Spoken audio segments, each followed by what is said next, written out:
Okay. So we had seen characteristics of Linux operating system in the previous lecture, which were multitasking, multi-user, probability, security, communication, GUI, support to customized keyboard, file system, and open source. We had seen the three features of security, which were authentication, which is nothing but the you provide a user ID and a correct password. So if both are correct and if it matches with the database, you are allowed to use the application. Then next was authorization, which is at the file level. And you have three permissions if it is Linux: read, write, and execute. Again, these permissions change for the file if it is a Windows operating system. We had seen the example of that. If I'm a owner of a file, I get all the three permissions: read, write, and execute. But if I want to transfer that file to somebody else, I can always change these permissions by using a chmod command. Then we had seen encryption, that is transmitting a file in an unreadable format to a user by using an algorithm called a ciphertext. And if the opposite person has a appropriate private key, then they can change it into a readable format.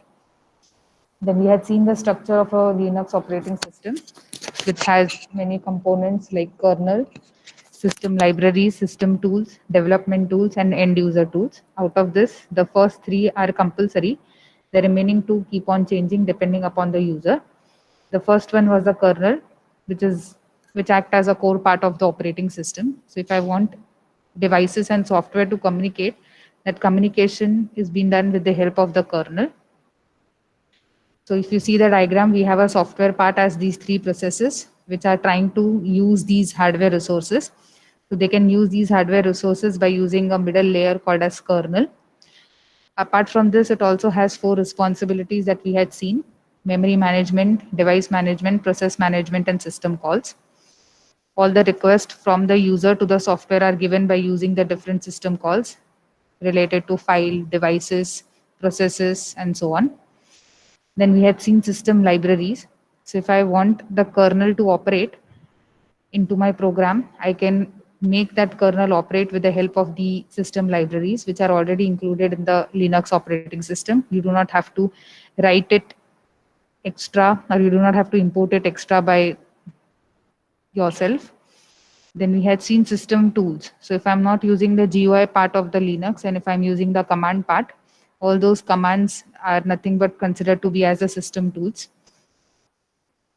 Then we had seen development tools. So if I want updates to be coming into my Linux operating system, or if I want to add certain kind of features, I can always do that by including or by downloading these development tools.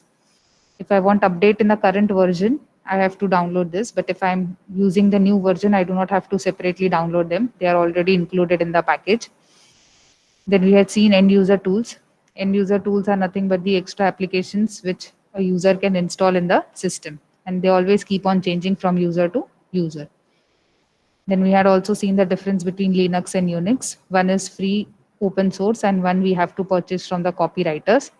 Then Linux is used by can be used on the desktop or personal computers or can be used by students and all. But the Unix is majorly used for the server systems.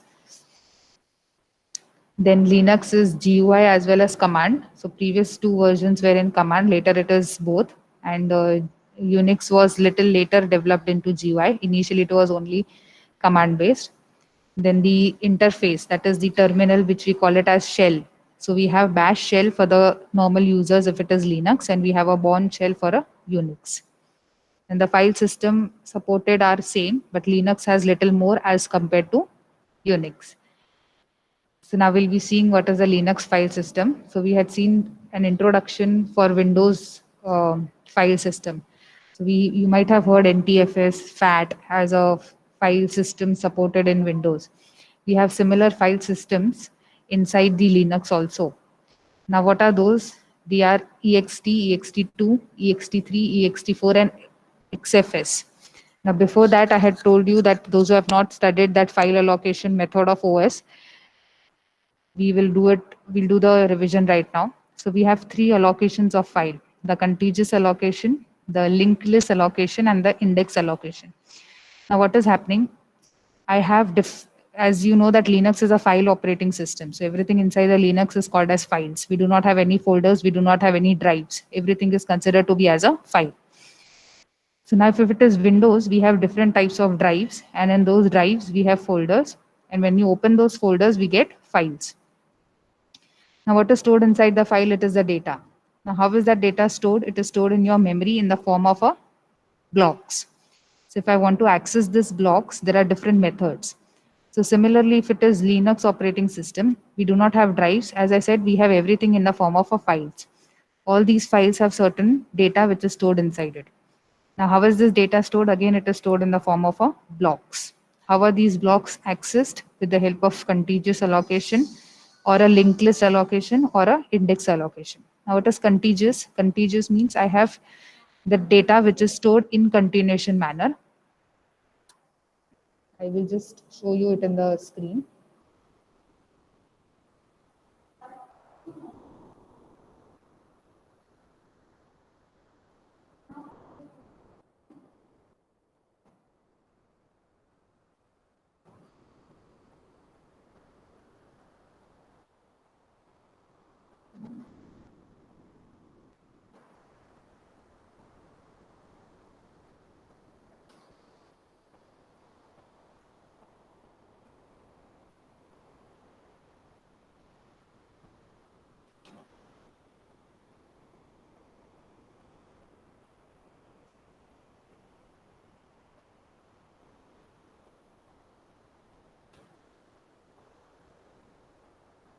So if it is a continuous manner,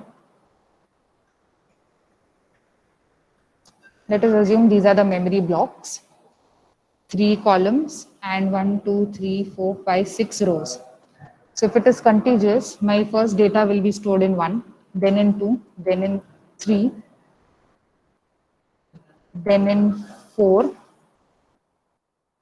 then 5, then 6, then 7, then 8, then 9, and so on. That is contiguous. That is, after 1 is filled up, the data will go in 2. After 2 is filled up, it will go in 3. If 3 is filled, it will go in 4. If 4 is filled, it will go in 5, 6, and so on till the end. That is what is contiguous. Now, what is linked list? Let us assume that in 2, the data is already there. I have block number 1 empty.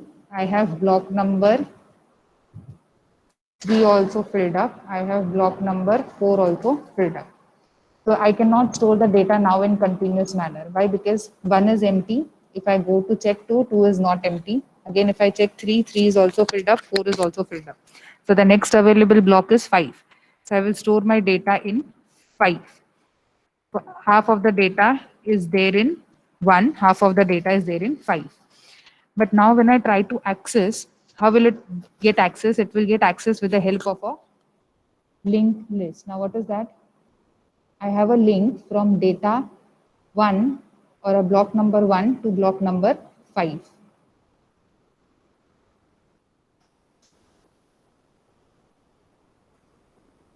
So I have a index from 1 to index number 5. So I will be following this linked list.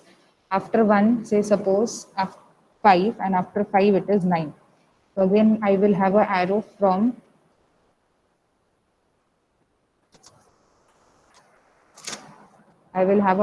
from 5 to 9. So this is how your linked list works. So I have stored the data in all the blocks where the blocks were empty.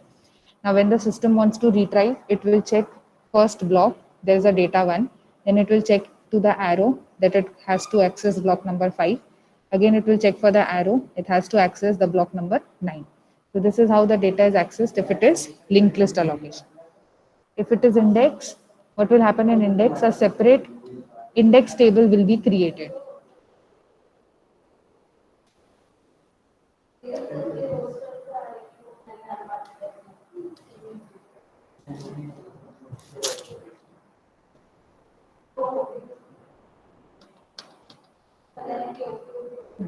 So if it is index allocation, along with this table, I will have one more table, which will be, say, something like this, data 1, where it is stored in block number 1, block number 5, and block number 9. So I just have to go to this table Right, after the data is stored, what will system do? It will check where is the data 1 stored.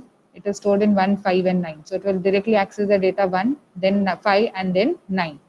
So the same concept is used if it is your Linux operating system.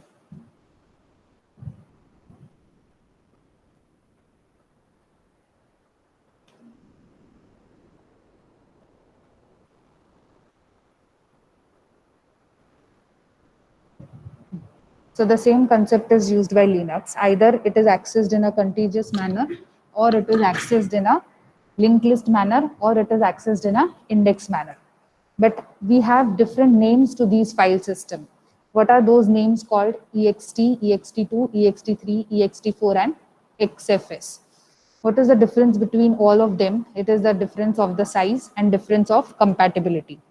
Now size means how much amount of data you can store there. That is what is called as size. And compatibility is nothing but the version dependability. Some of these ext file systems are not supported in the versions. Some of them are supported. Therefore, the new versions are come. But the first version of your file system of the Linux was ext. Okay, it was a very old. It was used in your previous versions of the Linux, and due to the limitations of the size, a next file system called ext2 was being used. What was the size of ext2? It was 2 terabytes. That means how much data can be stored in the form of a blocks? It was about up to 2 terabytes. Then came ext3. It came from ext2, but with an upgrade and backward compatibility. Upgrade and backward compatibility means what? ext3 could support ext2 also, and if it is forward compatibility, it will support ext4 also. That means ext3 had all the features of ext as well as ext2. That is what is called as backward compatibility. Means वो जूने version के जो features है वो भी support करेगा, plus it will support the feature of its own version. But what was the problem? That the server don't use this kind of file system because this file system does not support file recovery or disk snapshot. Now it is file recovery. If at all any of the file has lost its content, I can always recover that file contents if I have a backup. Now how is that backup taken? The backup is taken in the Linux with the help of this disk snapshot.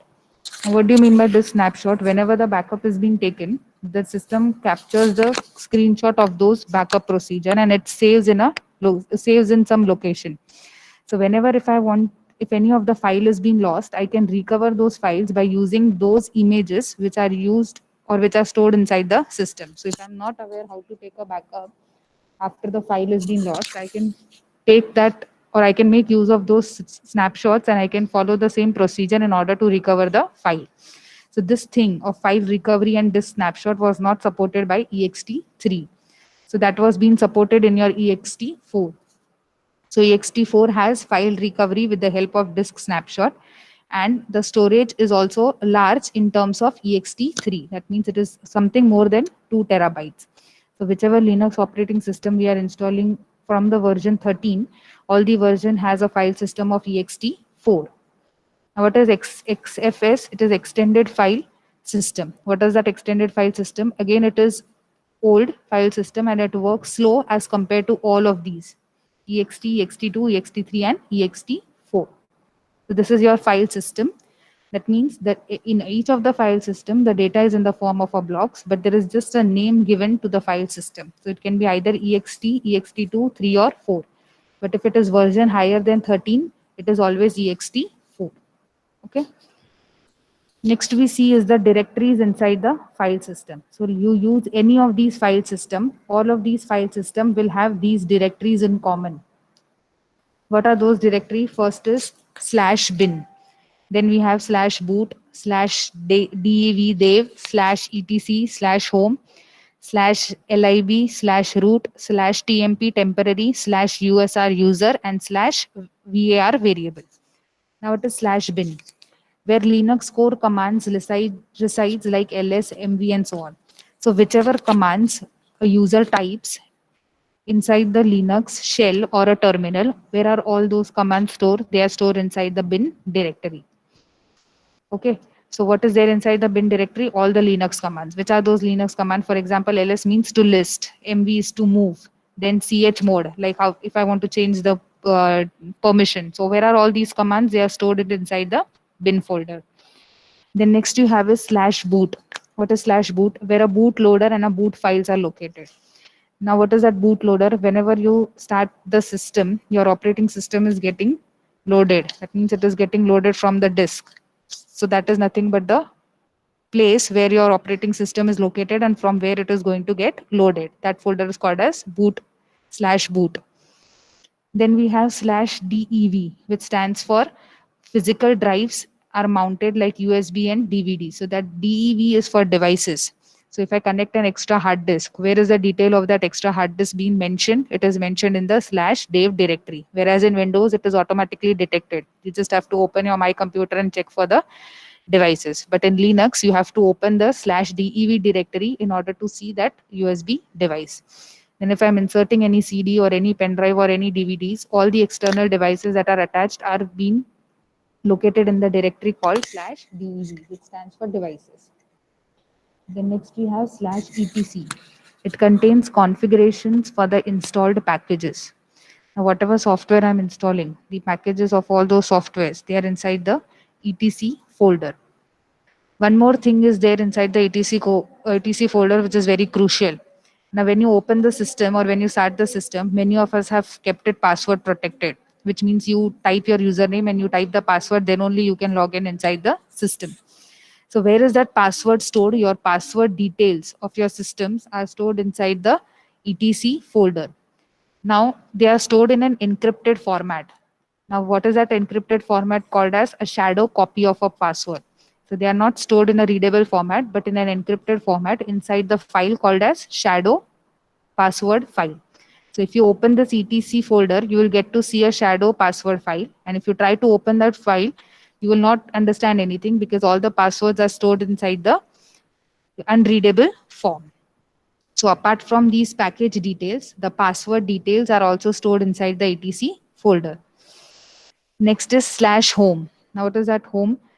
Every user will have a personal folder to put his folders with his name like slash home slash like geeks etc. So what is this home folder? Whatever user is doing or every details of a user or every document or a file of a user is getting stored inside the home directory. So if I have made a folder called as file called as tyco, so where is that file tyco? It will belong to a folder slash home slash tyco. So it will by default belong to the home directory. So all the user personal files and folders are stored inside the home directory. Like how we have D drive, E drive, F drive, where it is only used by the users. So all those drives are replaced in your Linux with slash home. Then next we have is slash lib.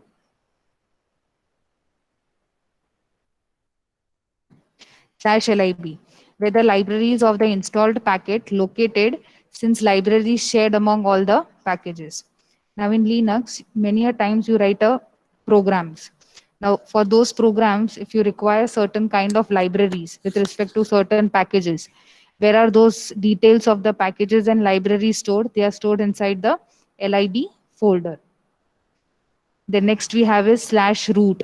Now, what is this root? You might have heard a word called as admin in Windows, administrator. So in Linux, we do not call it as administrator, we call it as a root user. So the details of root user are found inside the root directory. Again, the username and the password is protected in a shadow file.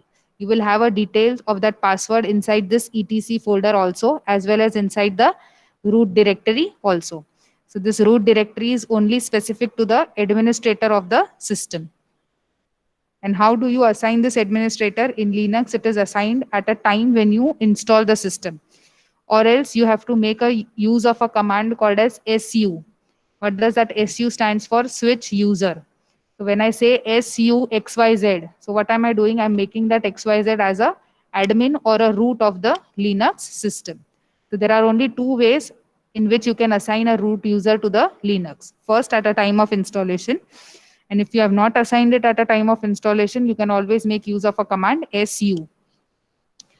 Then next is slash tmp. What is that tmp? It contains all the temporary files. So all the system configurations and temporary files are stored inside the folder slash tmp. Then next you have is slash usr. What is usr? where the utilities and files shared between the users on the Linux. Now, when does the sharing come? When I am connected over the network. So if I have a system in which I have Linux operating system installed and I have connected this system to some another system over a network, and if there is any type of files and folders being shared, where are those shared documents stored? They are stored in a separate directory called as slash USR. Though it belongs to user, now you might say that it should go in the home directory as it belongs to the user, but it will initially go into USR and then the user can take from the USR directory into the home directory. They cannot be directly taken into the home directory. They can be always copied from the USR directory to the home directory. Only which files which are shared over the network. Then last we have slash WAR, VAR. What is that VAR? For the system logs and variable data. Now what do you mean by system log? System log means the time when the user has logged in inside the system, all the activity that a user does when he is already logged in the system, the time when the user has logged out from the system. All these details are maintained into a file called a system log. And where is that file? It is inside the var folder. If there is any kind of audit done with respect to the system, we always refer to slash var directory. Why? Because we can always extract those system logs for auditing from the var directory. So if it is normal user or if it is a root user, that is admin, both of them or every entry of both the kind of users are stored inside the system log and they can be accessed from the var directory. Okay, so these are the file directories and all these directories are found if it is any these kinds of file system.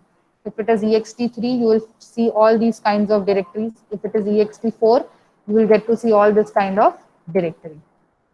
Okay. Now, how is the structure of this directory? It is a hierarchical structure. Now, hierarchy means it is in a form of a tree. You have a root, then you have branches, then you have leaf nodes like this. So, which is at the start? The root user, the admin is always at the start. Followed by this root, you will have branches like bin, boot, dv, etc, home, library, temp, USR, and var. So these are the branches of the one main root user. So your structure starts with a root node, followed by branches like bin, boot, etc. And whatever files you create inside this folders will be considered as a leaf node. For example, inside etc, I told you we have a file which stores a password in a protected form, the shadow file.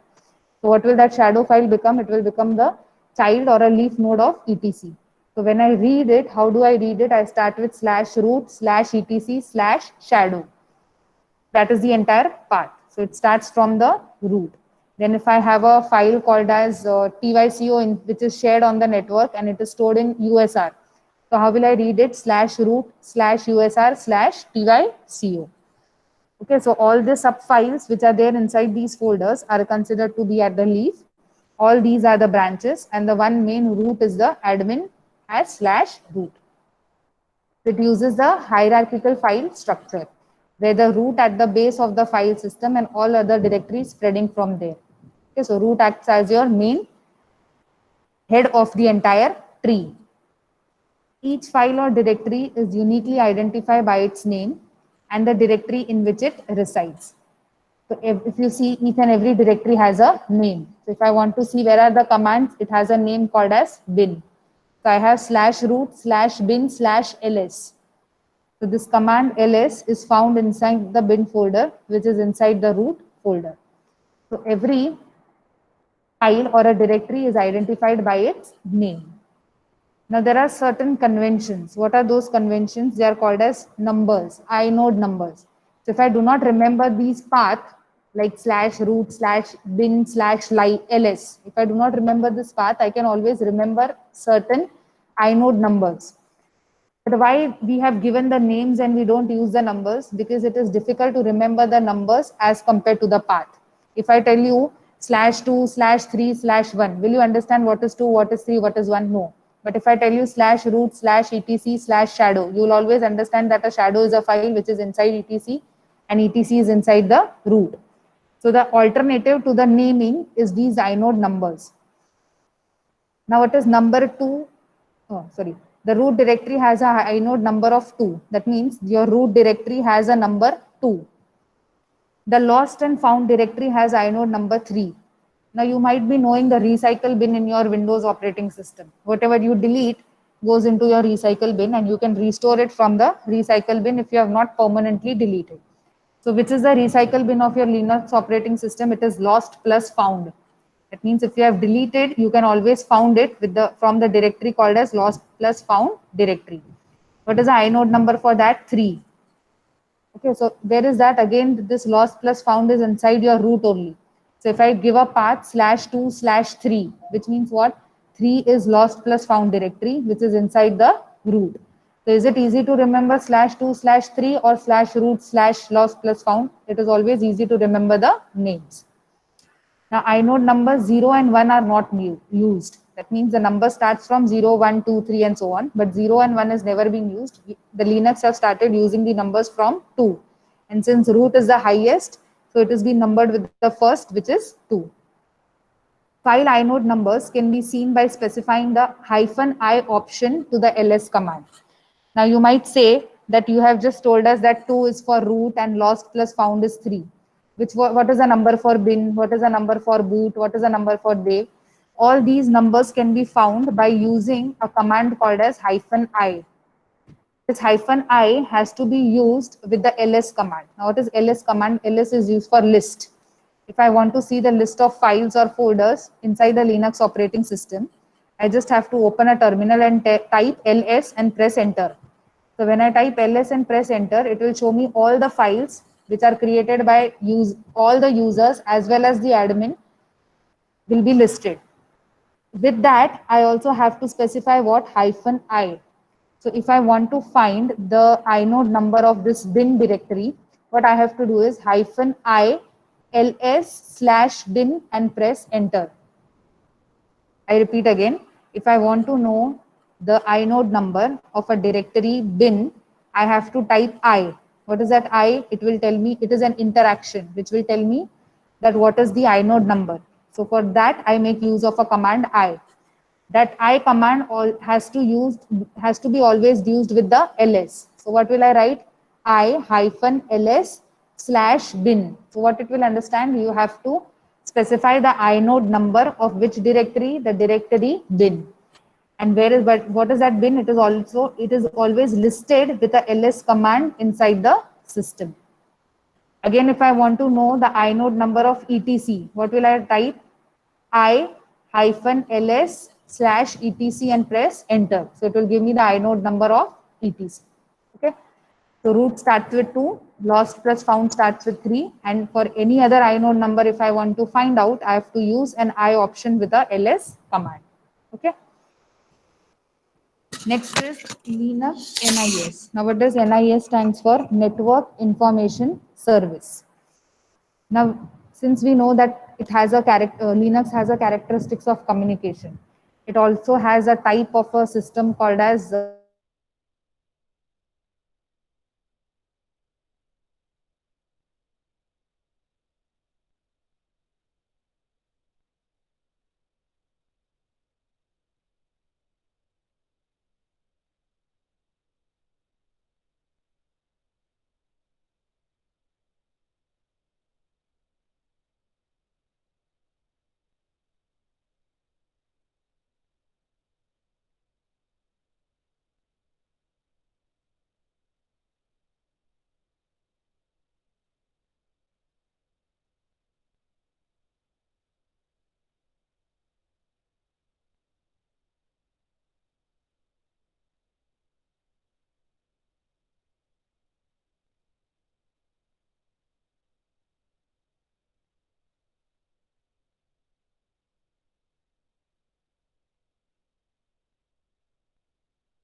Am I audible, Vivek? Yes, ma'am. Yes, ma'am. Okay. So, what is Linux Network Information Service? That it allows the two computers to get connected on the files and the folders. Okay. Now, what is happening in Linux? Once the user is created, that user is always added to some group. Now, what is that group? Group is nothing but the more than one number of users. So if I have 60 students inside TYCO, so what will I do is I will first create a group TYCO, and then I will add individual users to that group. So whenever I will refer those users will be referred to as a group called as TYCO. So it is, what is this network information server or a Linux NIS server used for? It is used for storing this user information as well as this group information, which is also stored in /etc/password file. So we have just seen that in etc folder, we store the information about the installed packages. We also store the information in a shadow file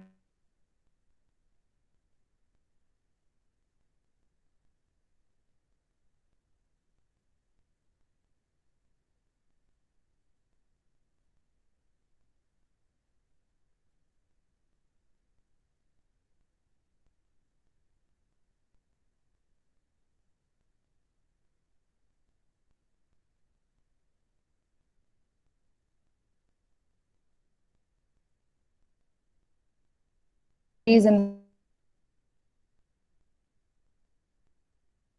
memory called as RAM, and then we have secondary memory like hard disk. So how is the working of all the three? If the data is not in the cache, we go and search it in the RAM.